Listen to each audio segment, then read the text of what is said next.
A'udzu billahi minasyaitonir rajim. Bismillahirrahmanirrahim.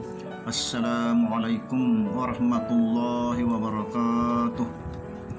Alhamdulillahi rabbil alamin, wassalatu wassalamu ala sayyidina Muhammadin wa ala alihi wa sahbihi ajma'in. Amma ba'd. A'udzu billahi minasyaitonir rajim. Ya ayyuhalladzina amanu aminu billahi wa rasulih. Sadaqallahul azim.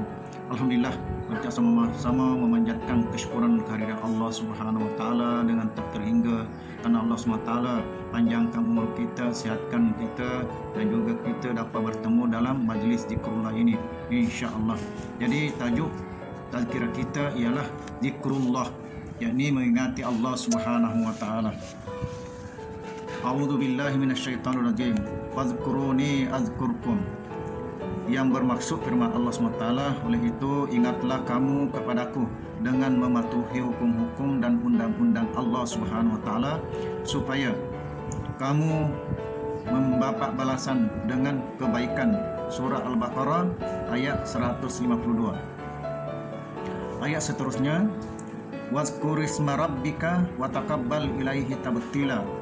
Yang bermaksud, dan sebutlah dengan lidah dan hati yang nama Tuhanmu seterus menerus siang dan malam, serta tumpukanlah amal ibadahmu kepadanya dengan sebulat-bulat tumpuan. Surah Al-Muzammil ayat 8. Ayat seterusnya, ala bizikrillahi tatmainnul qulub.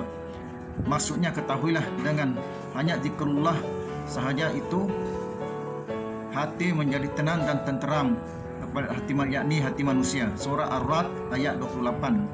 Wala zikrullahi akbar, dan sesungguhnya mengingati Allah Subhanahu wa taala lebih besar, yakni faedahnya dan kesangnya. Surah Al-Ankabut ayat 45.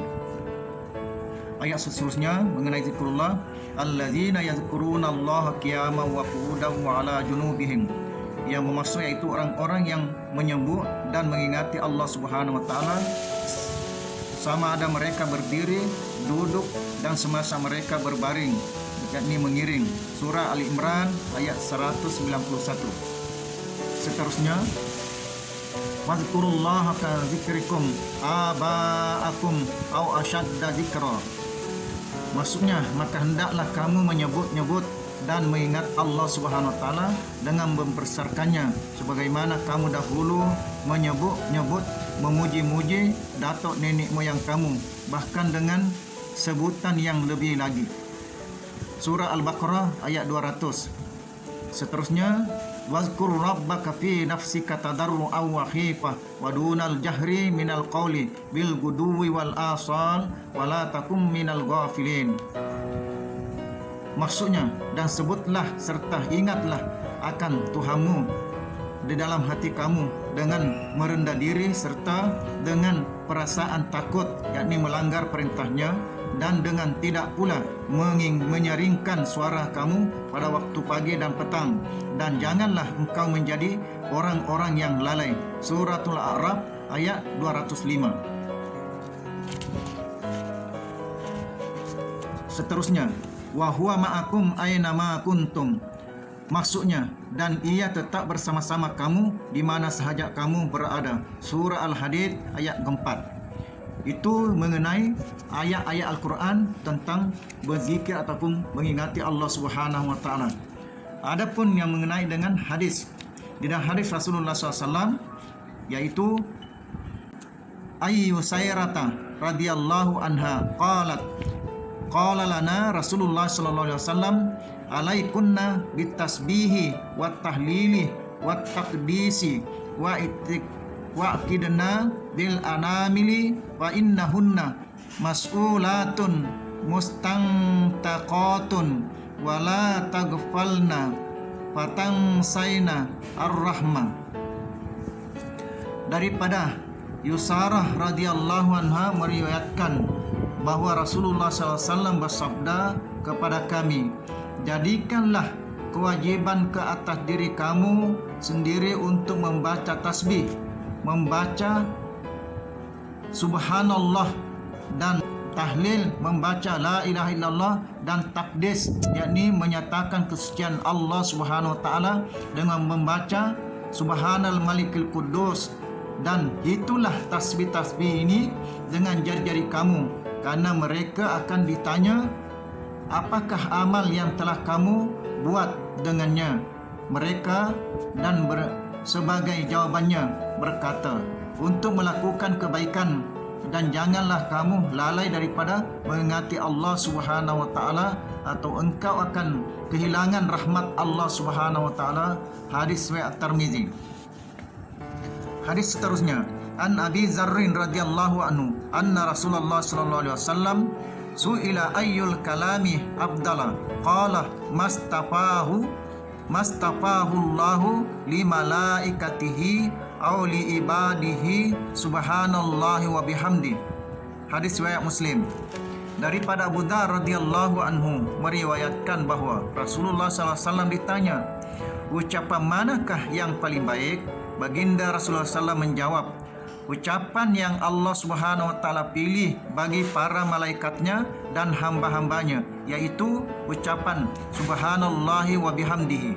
Hadis riwayat Muslim. Hadis seterusnya, an Jabir radhiyallahu anhu anin Nabi sallallahu alaihi wasallam qala man qala subhanallahil azim wa bihamdihi burisat lahu nakhlatun fil jannah.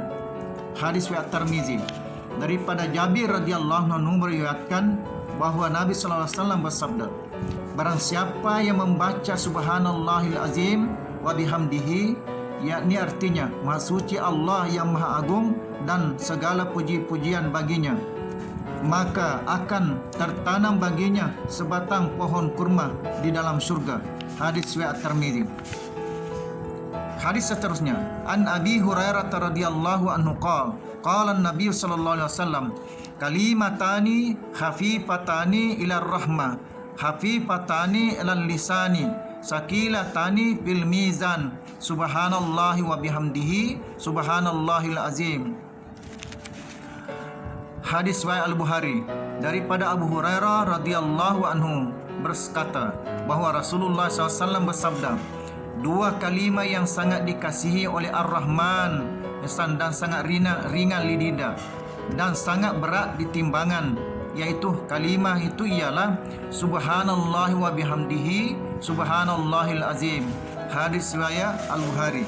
Hadis seterusnya, an Ibni Abbas radhiyallahu anhuma qala Rasulullah sallallahu alaihi wasallam awwalu man yud'a ilal jannah alladzina yahmaduna Allah bis sarra'i wad darra. Hadis riwayat Al-Hakim. Daripada Ibnu Abbas radhiyallahu anhuma meriwayatkan bahwa baginda Rasulullah SAW bersabda, orang yang pertama kali akan dipanggil untuk memasuki surga ialah orang yang sentiasa berzikir memuji Allah Subhanahu wa taala dalam keadaan senang ataupun susah. Hadis riwayat Al-Hakim. Seterusnya, an Anas bin Malik radhiyallahu anhu qala Rasulullah sallallahu alaihi wasallam innallaha la yarda 'anil abdi ay ya'kulal akalata wa yahmaduhu 'alaiha aw yashraba syarbata wa yahmaduhu 'alaiha. Hadis riwayat Muslim. Daripada Anas bin Malik radhiyallahu anhu meriwayatkan bahwa Rasulullah sallallahu alaihi wasallam bersabda, sesungguhnya Allah Subhanahu wa taala meridai orang seorang hambanya yang makan sesuap makanan dan bersyukur kepada Allah Subhanahu wa taala, atau seseorang yang meminum seteguk air lalu bersyukur kepadanya. Hadis riwayat Muslim. Demikianlah fadilat berzikir. Mudah-mudahan kita ada kekuatan untuk beramal dengannya, insya-Allah. Amin.